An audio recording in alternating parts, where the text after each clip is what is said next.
به نام خداوند بخشنده و مهربان. و بعد سلام علیکم دوستان عزیز گرامی. در این دنیای هستی بخشش های الهی، نعمت های خداوند خیلی زیاد است.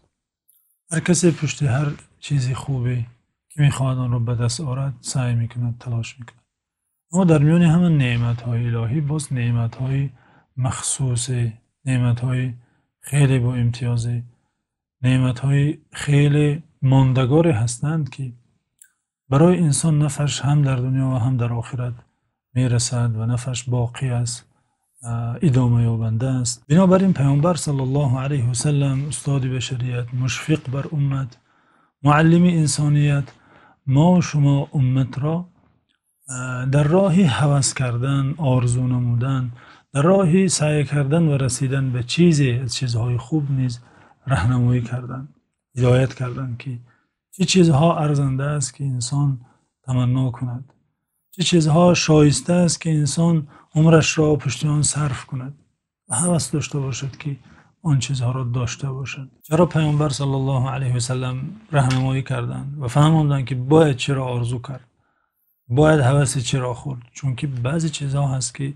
نمی‌سازد که انسان هوس آن را خورد، آرزوی آن را داشته باشد، هوسش را در دل پرورد و پشت آن سعی و تلاش کند، عمر خود را، وقت خود را پشت آن چیز صرف نماید که در حقیقت چیزی ارزنده ای نیست. بنابراین پیامبر صلی الله علیه و سلم راهنمایی کردند که چه چیزها ارزنده هوس خوردن است، چه چیزها شایسته است که انسان آرزو کند، حالت چه کسانه، وضعیت کدام آدمانه شایسته هوس خوردن است و شایسته آنگونه بودن است. بیایید گوش اندازیم که رسول گرامی صلی الله علیه و سلم در این مورد برای ما چه گفتند.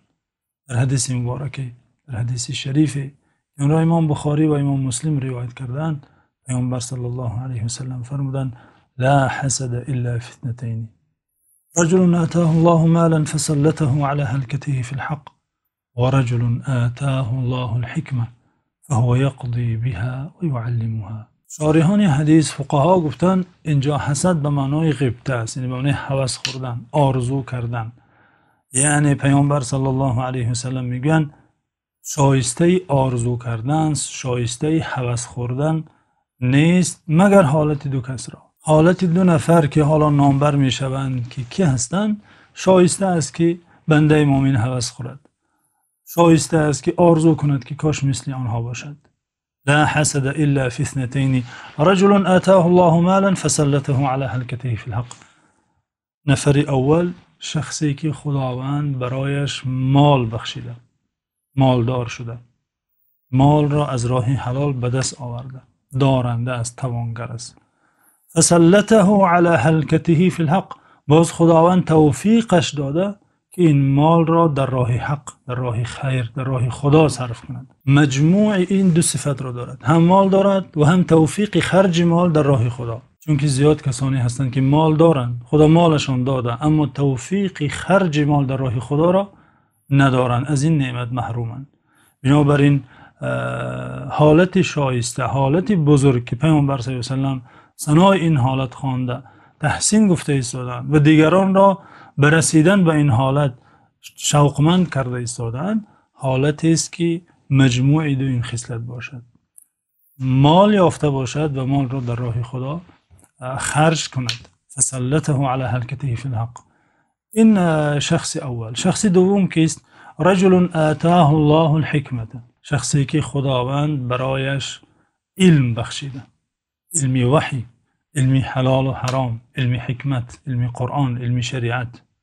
فهو یقضی بها و یعلمها، به این علمش عمل میکند و به دیگران آن را میآموزد. این چنین حالت این شخص حالتی است که بنده مومن میباید تمنای رسیدن به چنین حالت را داشته باشد. یعنی یا مال حلال داشتن و با مال در راه خدا خدمت کردن، خادم دین خدا، خادم شرع خدا بودن، خادم جامعه، خادم مردم بودن، و یا با علم خود، با دانش خود به جامعه نفع رسانیدن، مردم نادان را تعلیم دادن.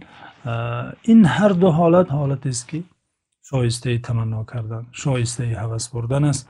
پیامبر صلی الله علیه و سلم به رسیدن به این دو حالت ما و شما امتش را ترغیب کرده، تشویق نموده، با این اسلوب زیبا ما را دلگرم کرده تا به این دو مقام محمود و نیک سعی نماییم و برسیم. خداوند از نعمت‌های ارزنده و حالت‌های شایسته ما را برخوردار نماید. در حفظ و امان خداوند باشید.